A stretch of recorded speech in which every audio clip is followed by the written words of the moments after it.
Hello and welcome to the Application 4 walkthrough for Upward Bound Integrated Math 2. I wanted to just give this as a quick refresher of what we talked about in Day 4 and sort of to look at giving you some hints as to how to actually do the application page. So for the first couple problems, they're just typical systems of equations problems. And since we talked about how to use elimination, I think on the first one, I just want to look at how to set it up to do elimination, and then I'll let you do the rest. It's not that bad of a problem. I know it looks painful. It just has some different things happening where it's not really set up the way we want it set up. And once we get it set up that way, it should be pretty straightforward. So let's take a look. On the first equation, I do notice that I have kind of everything on the left-hand side, and I just have 0 on the right-hand side. So I'm just going to subtract this 4.3 to the other side. So I have 0.1x minus y equals negative 4.3. And on the bottom one, I have the x and y on the same side and the number on the opposite side, but it's kind of weird that I have the number over here, the equal sign, and then everything. The beauty is I can just straight rewrite this by putting the equals 3.6 on the other side of my x's and y's. So I'm just going to do that. So this is a totally okay move. There's no algebra that needs to happen as far as adding or subtracting something to the other side. You can just always rewrite it this way. And then we notice when I set it up like this, my y's are actually, my y's are actually set up to be canceled right now, just by adding my equations. I don't have to multiply anything by anything else. When I add this, I'm going to get negative 0.1 x. My y's cancel. That was a great cancel, wasn't it? My y's cancel. And I get equals, let's just double check what that is. Let's say 3.6 minus 4.3. Negative 0.07. Sorry, negative 0.7. Okay. And then I could divide by negative 0.1, and I should get a pretty decent answer. There shouldn't be too many decimal places you have to worry about. Okay. Then use that value for x and find y. In the second one, the only real hint that I'm going to give you, I don't want to do the majority of these problems. I want you to fight through it a little bit. The hint that I will give is that if you multiply this bottom equation by 3, let's multiply this by negative 3, you will actually set up your x's to be canceled. Okay, you will get negative 1.5 right here. I'm not going to tell you what you get everywhere else because that's pretty straightforward, and then you can just add your equations and eliminate x's. Okay? But yes, I do understand that there's a little bit of an increased difficulty with it being decimals, but I think we're at the point right now that we can handle that. Otherwise, I wouldn't have put them on there. This next problem is kind of it's really the rest of your application. It's all one problem, and it's all based around this idea here. It says a gold crown suspected of containing some silver was found to have a weight of 714 grams and a volume of 46 cubic centimeters.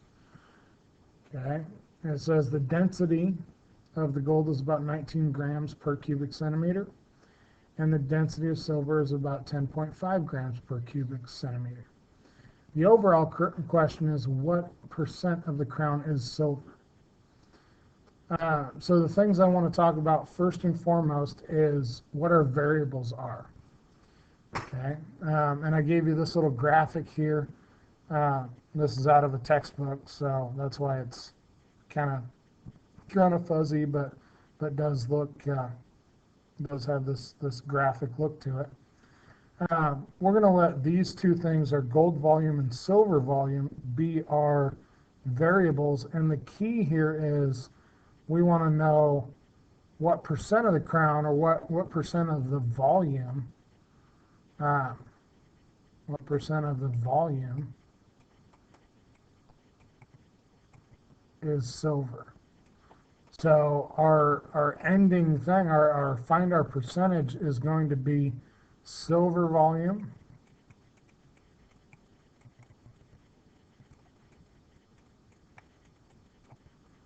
over total volume.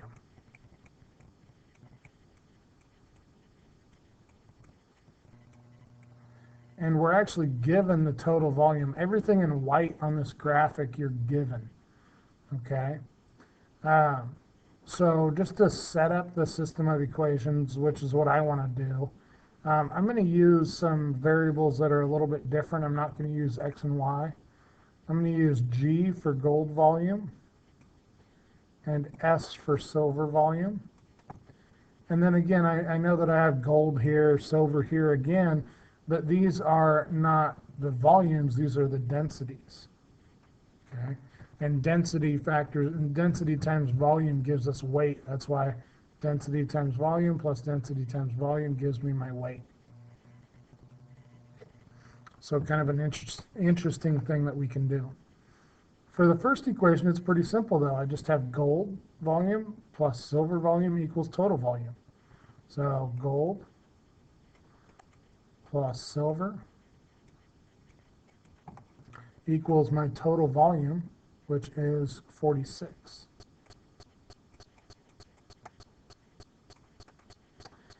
And then, I'm really not happy with that. Sorry, my hand kind of cramped up there.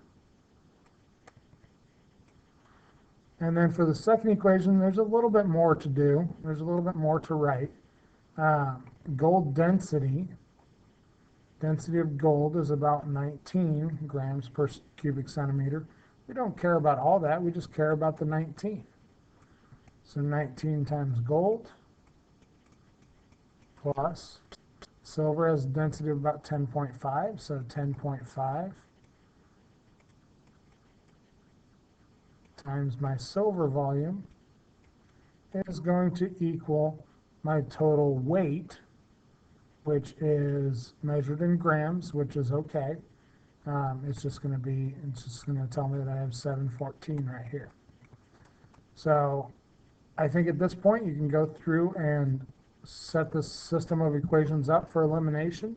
You're going to have to probably multiply the top equation by something to cancel out either G or S. I will give you a slight hint that if you cancel out G, you're going to solve for S. And considering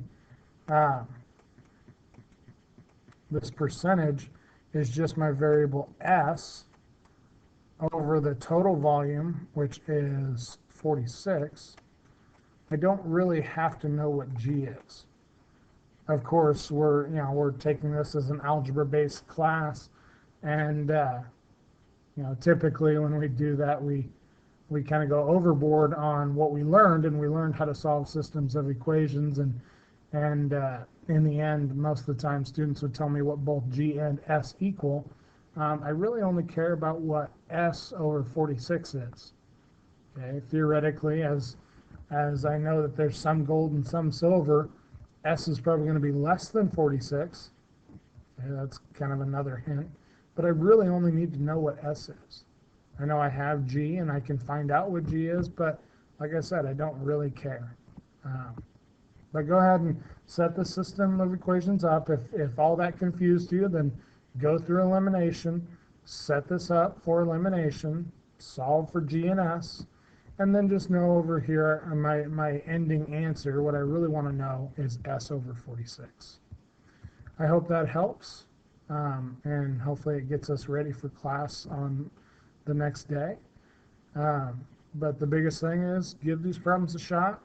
They are a little bit more difficult, but that's okay.